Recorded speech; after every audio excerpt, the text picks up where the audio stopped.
하나님의 계산법. 오늘 말씀은 다니엘이 이스라엘 민족의 해방에 대한 그런 말씀을 깨닫는 장면입니다. 그 말씀을 한번 먼저 볼까요? 예레미야 25장을 한번 보겠습니다. 25장 11절. 이 모든 땅이 폐허가 되어 놀랄 일이 될 것이며 이 민족들은 70년 동안 바벨론의 왕을 섬기리라. 이렇게 말씀이 나오죠. 이 모든 땅이 폐허가 되어, 그렇게 말씀이 나와요. 이 모든 땅은 어느 땅을 이야기해요?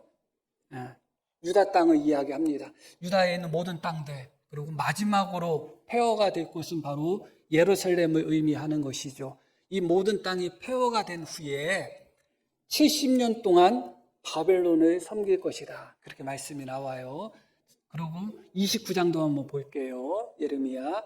여호와께서 이와 같이 말씀하시니라. 바벨론에서 70년이 차면 내가 너희를 돌보고 나의 선한 말을 너희에게 성취하여 너희를 이곳으로 돌아오게 하리라. 이미 하나님은 예레미야를 통해서 바벨론의 포로 생활을 몇 년으로 이미 말씀하고 계신 거죠.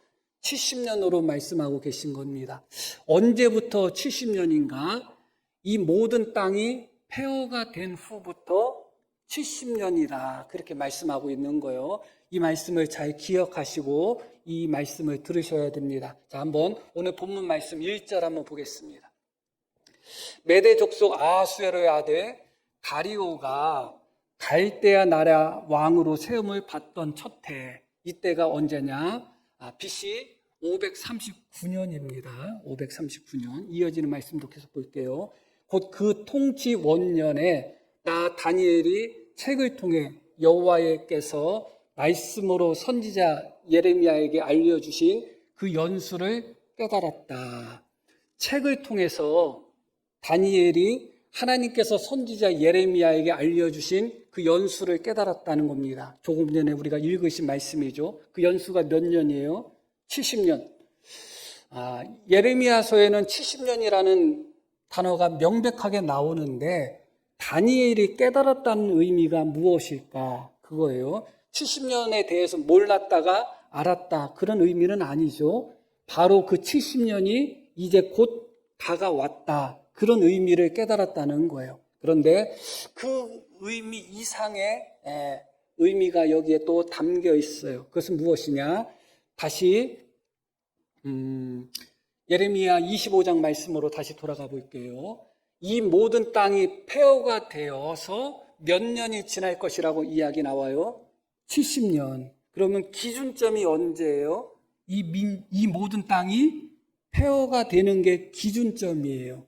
그러면 그때가 언젠가 이스라엘 백성들이, 유다 백성들이 바벨론의 포로로 3번 끌려갔거든요. 그래서 바벨론 유수다 그렇게 이야기하죠. 1차, 2차, 3차가 있어요. 그런데 1차에는 그냥 포로로만 끌려갔어요.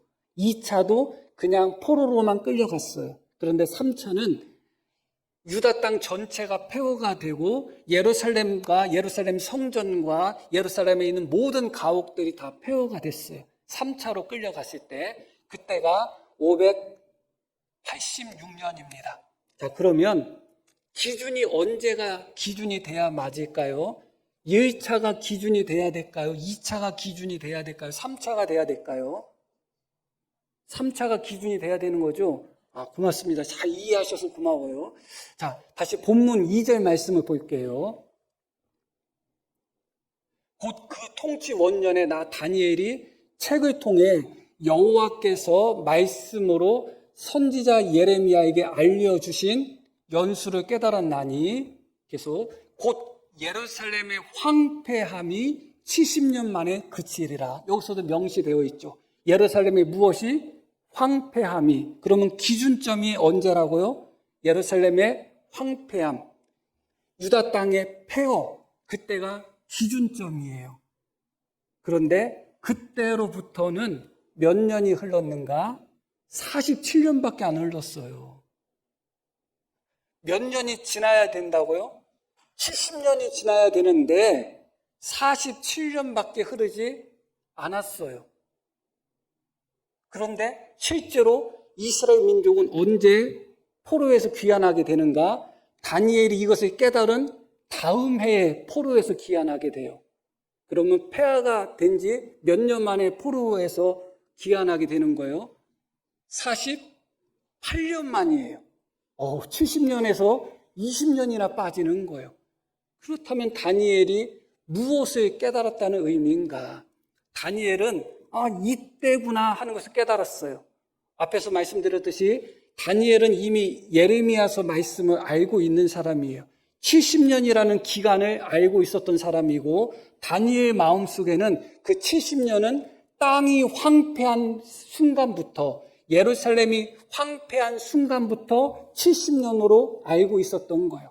그렇다면 아직도 오늘 읽으신 본문의 말씀을 기준으로 하면 20년이 넘게 남은 일이란 말이죠. 그런데 다니엘이 깨달았는데 무엇을 깨달았는가? 아니구나. 20년이 넘게 남은 것이 아니라 이제 곧 우리가 포로에서 귀환할 때가 되었다 하는 것을 깨달았다는 거예요. 어떻게 깨달았게 됐는가? 다니엘이 무엇을 어떻게 알았는가? 여기서 첫 번째 우리가 기억할 것은 무엇이냐면, 우리가 생각했던, 또 다니엘이 생각했던 기준점과 하나님이 생각하신 기준점이 달랐다는 거예요. 이 말씀만 놓고 보면 황폐함이라는 것, 폐허라는 것을 놓고 봤을 때 유다 땅이 완전히 폐허가 되고 잿더미가 된 시점부터, 그때부터 1년, 2년을 계수를 하는 것이 맞을 것처럼 보이지만 그것이 우리의 기준이고 우리의 생각인데, 하나님은 그때를 기준점으로 삼지 않으셨다, 그거예요. 언제를 기준점으로 삼았느냐? 첫 번째 포로로 잡혀갔던 605년을 기준점으로 삼으신 거예요. 너무나 놀랍죠? 우리는 황폐함이 기준이라고 생각하는 것입니다. 그런데 하나님의 그 황폐함의 기준은 우리 생각과 다른 거예요. 우리는 너무나 많이 고통스러워서 돌이킬 수 없는 순간부터, 그때부터 시작된다고 생각하지만, 하나님은 이스라엘 백성들이 바벨론에 의해서 첫 번째로 정복된 첫 번째 포로 사건은 예루살렘이 폐허가 되지 않았지만 예루살렘이 첫 번째 정복된 사건이에요. 그래서 이스라엘 백성들, 유다 백성들이 포로로 잡혀간 사건이거든요. 첫 번째 있었던 사건이에요. 하나님은 그때부터 계수하신 것이다. 하나님의 계수점이 달랐던 거예요. 이스라엘 백성들이 완전히 맞고 또 맞아서 완전히 쓰러지고 완전히 황폐됐을 때, 그때부터 하루 이틀을 계수하신 것이 아니라 이스라엘 백성들이 바벨론에 의해서 한 번 맞았을 때, 그들이 바벨론에 의해서 첫 번째 포로로 잡혀갔을 때 하나님은 그때부터 이 날수를 계수하셨다는 거예요. 그래서 결과적으로 어떻게 됐는가? 결과적으로는 19년이 감해진 것입니다.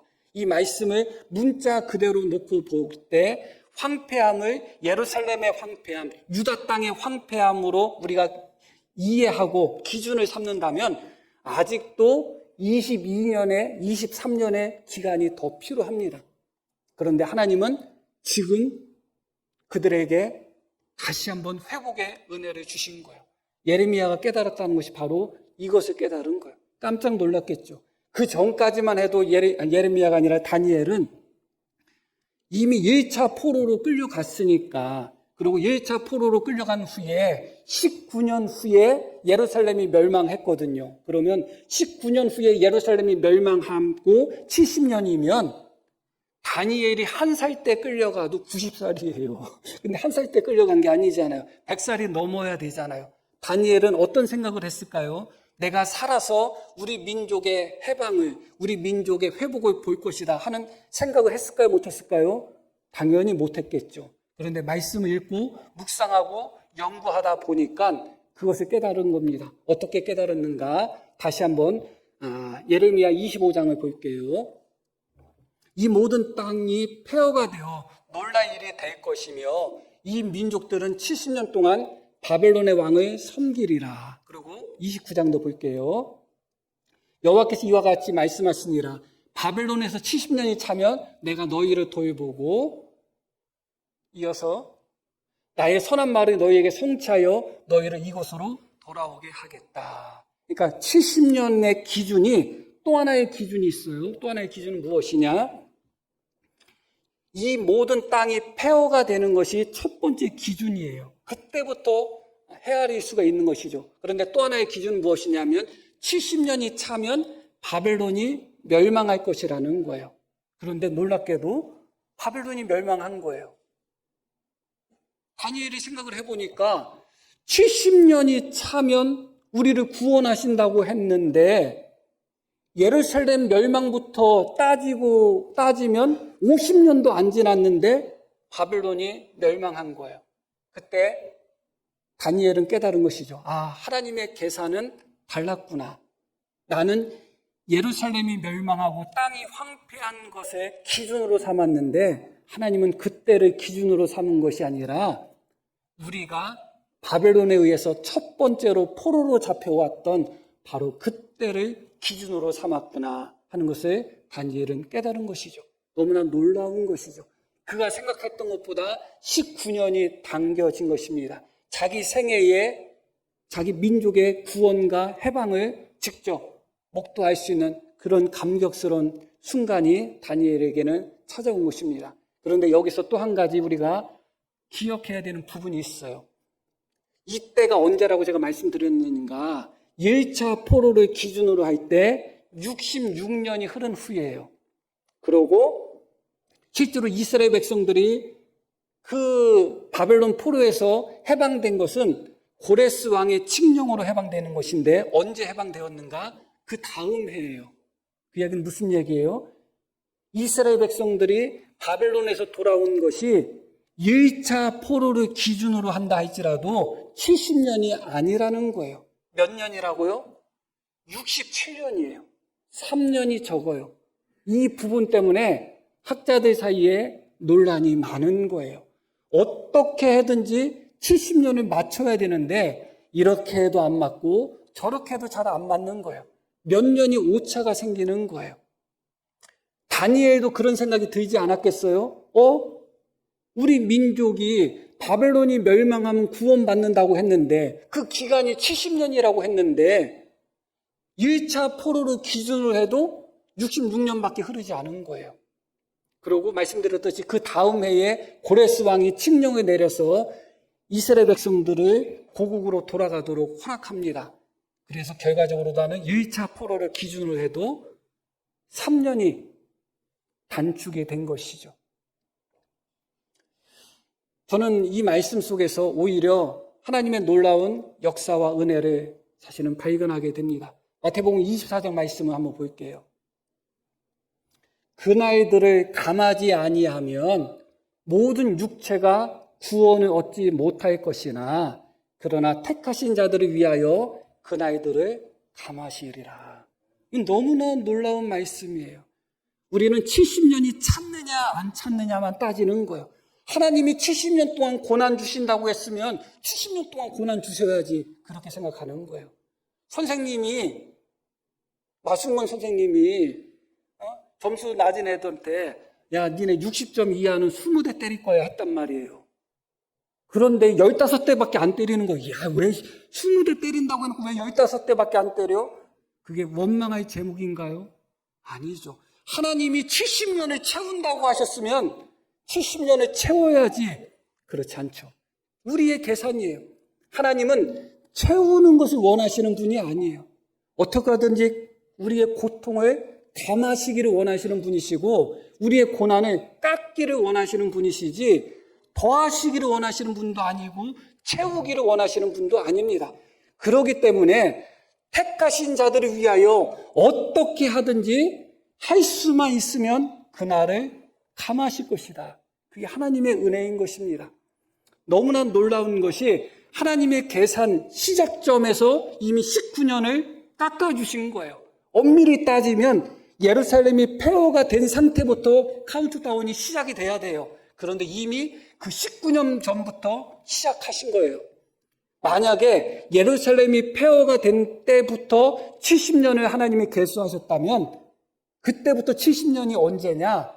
이스라엘 백성들이 예루살렘에 돌아와서 20년 이상 있다가 하나님의 성전을 완공했을 때가 516년이거든요. BC. 그때가 바로 예루살렘 멸망 기준으로 다는 70년이 되는 해예요. 놀랍죠? 오히려 하나님께서 예루살렘 멸망을 기준으로 삼으셨다면 그들이 예루살렘에 돌아와서 성전 짓기 위해서 삽질해야 되는 바로 그때인데 하나님은 그 기준점을 19년을 당겨버리셔가지고 아니야, 예루살렘 멸망 때부터가 아니라 나는 너희가 바벨론에 의해서 첫 번째 침공당하고 너희가 바벨론에 의해서 첫 번째 포로로 잡혀갔을 때 그때부터 너희를 회복시켜주기 위해서 나는 그때부터 70년을 셌어. 그렇게 말씀하고 계시는 거예요. 그래서 실제로 엄밀히 따지고 율법적으로 따지고 하나님의 그날에 감하지 않으셨다면 예루살렘 멸망을 기준으로 하면 폐허가 된 예루살렘에 돌아왔어야 되는 516년이 오히려 그때 하나님의 성전이 완공되는 해로 하나님은 만들어주신 것이죠. 19년을 감하신 것만 해도 하나님의 은혜가 충만하고 너무나 감사한데 하나님이 이 19년에서 뒤에 있는 자리 66년에 다니엘이 이것을 깨닫고 고레스 왕의 칙령에 의해서 이스라엘 백성들이 해방됐는데 몇 년이 됐다고요? 67년이 됐습니다. 뒷자리 또 하나님은 깎아버리신 거예요. 그래서 결국은 이스라엘 백성들이 22년을 앞당겨서 포르기아는 한 것입니다. 예루살렘이 멸망한 지 48년밖에 안 지났어요. 밖에라고 표현하면 그럴 수도 있겠지만 그들은 다 70년을 생각했지만 하나님은 그들에게 48년 후에 다시 한번 예루살렘을 허락하여 주신 것입니다. 다니엘이 이것을 깨달은 거예요. 얼마나 감격스러웠을까, 얼마나 충만했을까 하는 생각을 하게 되는 것입니다. 하나님은 숫자 채우는 것에 관심 없으십니다. 하나님은 언제나 우리의 고통과 우리의 고난과 우리의 환난에 빼시는 데에 관심이 있는 하나님이에요. 진노 중에도 그 긍휼을 하심을 결코 잊지 아니하시는 하나님이셔요. 언제나 하나님의 은혜는 우리가 생각하는 것 그 이상이라는 것을 기억할 필요가 있습니다. 이 말씀을 통하여 이스라엘 백성들을 향한 환난의 때, 이스라엘 백성들을 향한 고난의 때에 하나님은 감하신 것 위에 또 감하신 것입니다. 은혜 위에 은혜라는 말씀처럼 감해 주신 것 위에 또 감해 주신 거예요. 깎아 주신 것 위에 또 깎아 주신 거예요. 하나님의 은혜가 조기 집행돼 버린 거예요. 하나님께서 그 은혜로서 이스라엘 백성들을 속히 회복시켜 주신 것입니다. 그들이 소망 없는 순간을 첫 번째 날수로 계수하지 않고 그들이 첫 번째 침략을 당했을 때 첫 번째 아파하는 그 시점부터 하나님은 그들을 회복시켜 주시고 그들을 구원하실 계획을 삼으실 것입니다. 이 하나님의 은혜는 우리에게도 그대로 임한다는 것을 기억하시기를 바랍니다. 우리의 고난의 때도 정해져 있겠죠. 그러나 중요한 것은 하나님은 우리의 고난의 때를 채우는 것을 목적으로 하지 않으십니다. 하나님은 우리의 고난의 때를 감아주시길 원하는 거예요. 깎아주시기를 원하는 것입니다. 그 하나님의 은혜, 그 하나님의 사랑을 우리가 깊이 깨달아야 되는 것이죠. 이런 예가 성경에는 여러 군데 있습니다. 우리가 몇 군데 한번 살펴볼 텐데 우리가 첫 번째로 기억해야 될 하나의 같은 예가 그 다윗의 인구조사에서 우리가 찾아볼 수 있습니다. 다윗이 인구조사를 하는데 하나님의 뜻을 거스른 인구조사를 한 거예요. 그래서 하나님의 선지자가 와가지고 당신이 인구조사에서 하나님 앞에 죄를 범했으니 당신이 3개 중에 하나를 골라야 된다. 하나님의 형벌이죠. 어떻게 보면 3개 중에 하나를 고르라고 했는데 다윗이 무엇을 골랐는가? 3일 동안 재앙, 3일 동안 역병이 일어나는 것을 선택했어요. 다윗이. 며칠이라고요? 3일이에요. 길면 길고 짧으면 짧죠. 그런데 놀라운 말씀이 나와요. 자, 사무엘상 한번 보겠습니다. 24장. 이 천사는 하나님의 명을 받아가지고 역병으로 재앙으로 이스라엘 백성들을 죽이는 천사예요. 멸하는 천사예요. 천사가 예루살렘을 향하여 그의 손을 들어 멸하려 하더니 이 이야기는 무슨 이야기예요? 3일이 지났다는 거예요? 안 지났다는 거예요? 아직 안 지났다는 거죠. 며칠이 지났는지는 모르겠지만 3일이 안 지났어요. 그런데 여호와께서 이 재앙 내리심을 니우치사 하는 단어 번역은 참 좋은 번역은 아니에요. 아이고 내가 잘못했습니다 하는 의미가 있죠. 하나님이 뜻을 돌이켰다는 거예요. 3일이 뭐 대단하다고. 그런데 하나님은 내가 3일 동안 재앙을 내리겠다고 했으니 나는 이 약속을 지킬 거야 하면서 3일을 채우신 것이 아니라 3일 동안 재앙을 내리고 3일 동안 멸하시겠다고 말씀하셨음에도 불구하고, 그리고 그것은 누가 선택한 거예요? 다윗이 선택한 것이고, 누구의 죄로 말미암은가? 다윗의 죄로 말미암은 거예요. 그런데도 불구하고 하나님이 멸하는 천사가 예루살렘을 향하여 그 손을 들어서 예루살렘을 멸하려고 하는 순간, 그만해. 이 재앙 내리심을 돌이키사 백성을 멸하는 천사에게 이르시되, 이어지는 부분, 족하다, 충분하다. 3일이 안 찼는데 뭐가 충분해요? 하나님 보기엔 충분하다는 거예요. 이스라엘 백성들이 바벨론에서 포로 생활한 것이 70년이 안 찼어요. 예루살렘 멸망으로 기준하면 50년이 안 지났어요. 그러나 하나님은 족하다. 70년이 차지 않았어도 족하다. 저들이 그만큼 고난당했으면 충분하다. 그렇게 말씀하고 계시는 거예요. 이 말씀 속에서도 그 말씀하고 계시는 거예요. 충분하다. 됐다. 3일이 차지 않았다 할지라도 그만둬라. 이제 내 손을 거두라 하시니, 너무나 놀라운 말씀이죠. 우리는 언제나 숫자 노릇만 하는 거예요. 70년이라고 했는데 70년이 안 맞네? 예언이 틀린 건가? 성경이 틀린 건가? 어떻게든지 이 70년을 맞춰야지. 왜 70년을 맞추려고 해요? 부족한 3년은 하나님의 은혜와 하나님의 자비로서 그들에게 족하다 말씀하시고 깎아주신 은혜고, 감하여 주신 은혜고, 그들이 당해야 되는 고난에서 빼주신 은혜인데 왜 그것을 자꾸 채우려고 합니까? 하나님은 채우는 것에 관심이 없으셔요. 내가 말했으니 내가 지켜야지. 물론 은혜와 사랑에 있어서는 하나님은 말씀하신 것 이상으로 주십니다. 하나 준다고 하셨다가 2개 주실 때가 많아요. 그러나 때리는 것은 10대 때린다고 하셨다가 5대 때릴 때가 많아요. 그게 하나님의 마음이고, 그게 하나님의 사랑이고, 그게 하나님의 은혜예요. 하나님은 3일 동안 멸하시겠다고 말씀하셨고, 그렇게 선포된 말씀이지만 멸하는 천사, 죽음의 천사가 예루살렘을 멸하려고 하는 순간 하나님은 막으셨습니다. 충분하다, 족하다, 그렇게 말씀하고 계시는 것이죠.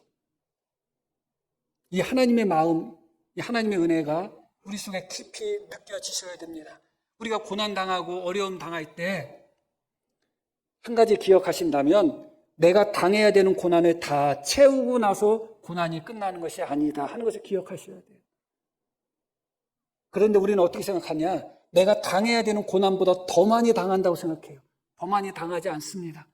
하나님은 언제나 우리가 당해야 되는 고난에서 빼시는 하나님이십니다. 그만하면 됐다, 충분하다, 족하다, 그렇게 말씀하고 계시는 것이죠. 이 말씀과 비슷한 말씀이 또 한 번 나옵니다. 그것은 언제 나오는가? 이스라엘 백성들이 출애굽했을 때의 사건입니다. 그들이 출애굽한 후에 가데스 바네아에 도착해서 가나안 땅을 정탐하게 되죠. 며칠 동안 정탐하게 돼요? 40일 동안 정탐합니다. 가데스 바네아에 도착할 때가 이스라엘 백성들이 출애굽하고서 거의 2년이 가까울 때예요. 2년, 만으로 2년은 안 됐지만 2년이 가까울 때였거든요. 그때 가데스 바네아에 도착해가지고 정탐을 하는데, 믿음으로 정탐 보고하지 않고 하나님이 그 땅을 분명히 주신다고 했는데, 젖과 꿀이 흐르는 땅을 주신다고 했는데 갔다 와서 뭐라고 하냐? 아이고, 거기는 사람을 잡아먹는 땅이라고, 우리가 가면 다 메뚜기 밥밖에 되지 않는 거라고, 우리는 저 사람들의 밥밖에 안 된다, 우리는 올라가지 못한다, 올라가봤자 다 죽는다, 그렇게 이야기하고 있는 거예요. 그 이야기를 듣고 이스라엘 백성들 전체가 마음이 거기에 다 빼앗겨서 울고 불고 통곡하면서 우리가 왜 광야에서 죽어야 되느니 뭐 하면서 차라리 애굽으로 돌아가니 뭐니 별소리 다 하고 있는 거예요. 그래서 하나님이 어떻게 하셨어요? 너희 말이 내 귀에 들린 대로 행하겠다. 너희가 광야에서 다 죽을 거라고 너희가 말했으니 니네 말대로 다 죽여버리겠다. 니네가 그렇게 말했으니까 니네 말대로 되게 하겠다. 그러나 너희가 사로잡히고 죽을 거라고 말했던 너희 자녀들은 내가 가나안 땅으로 인도하겠다. 너무나 은혜롭죠, 사실은. 그러면서 하나님 뭐라고 말씀하셨냐? 정탐한 40일을 하루로 계산할 것이다. 그래서 40일을 하루로 계산해서 40년 동안 너희가 어떻게 될 것이다? 광야에서 방황할 것이다. 그렇게 말했습니다. 그런데 실제로 그 말씀이 주어지고 나서 이스라엘 백성들은 몇 년 동안 광야에서 방황했나요? 38년이에요. 40년이 아니에요. 자, 한번 말씀 한번 볼게요. 신명기 말씀.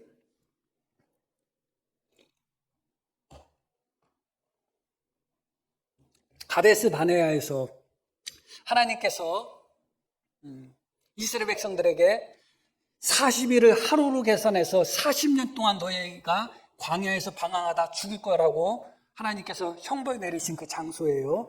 가데스 바네아에서 떠나 세례 시내를 건너기까지 38년 동안이라 그렇게 나오죠.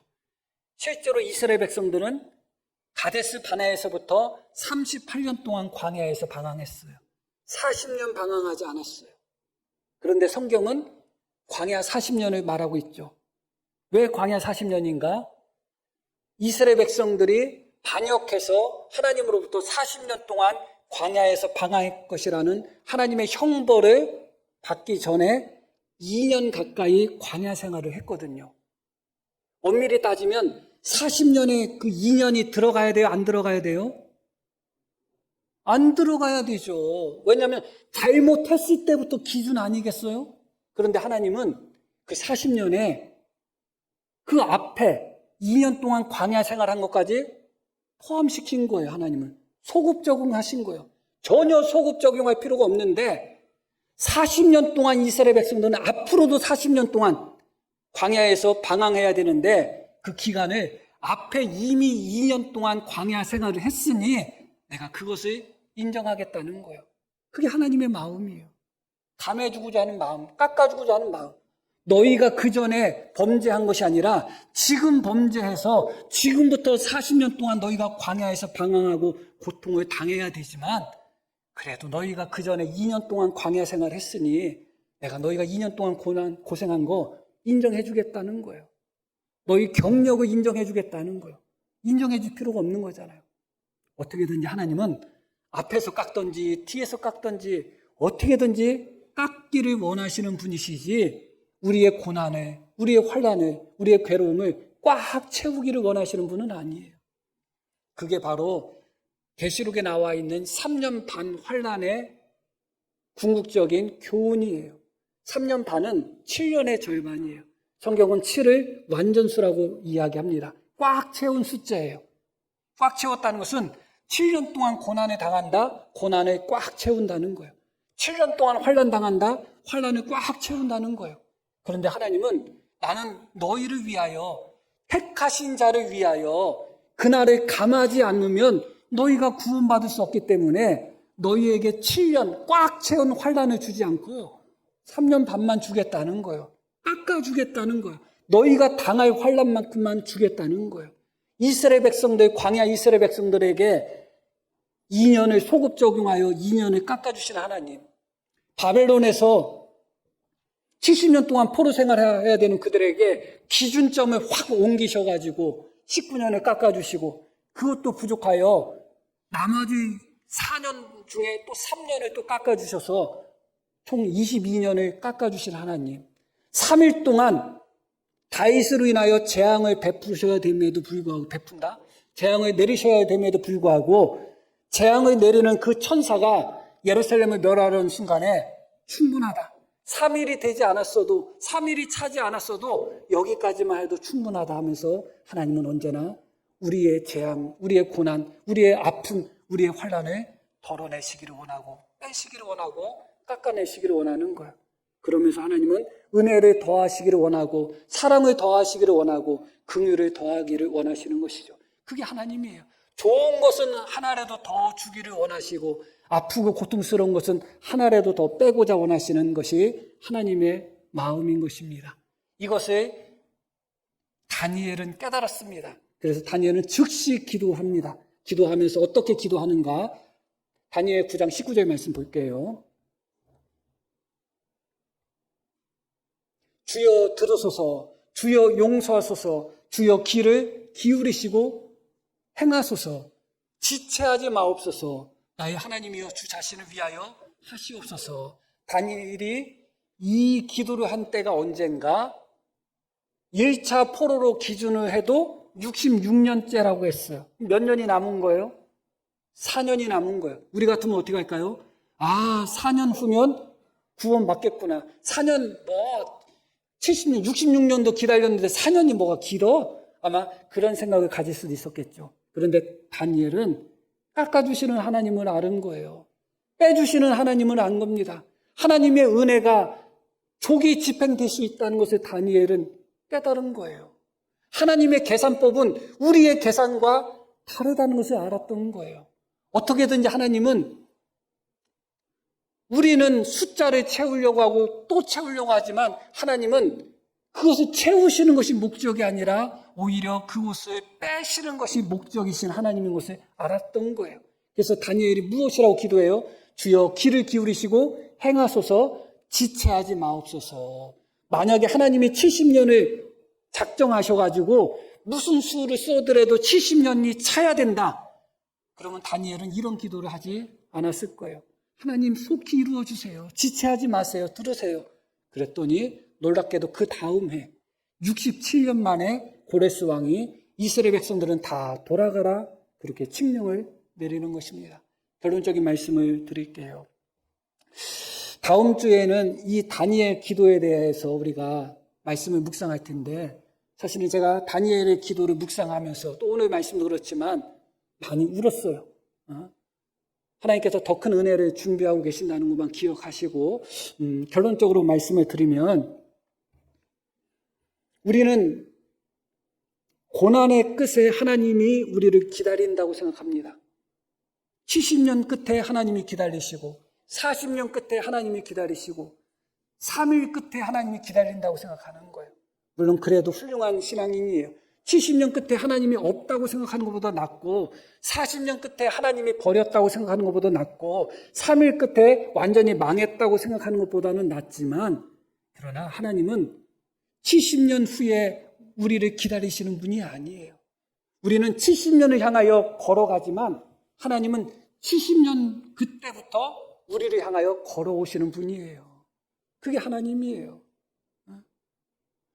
우리가 사랑하는 사람이 우리를 만나러 온다고 하면 조금이라도 더 빨리 보고 싶은 마음으로 어떻게 해요? 마중 가죠. 마중의 거리만큼, 마중의 시간만큼 만남의 시간이 단축되는 거예요.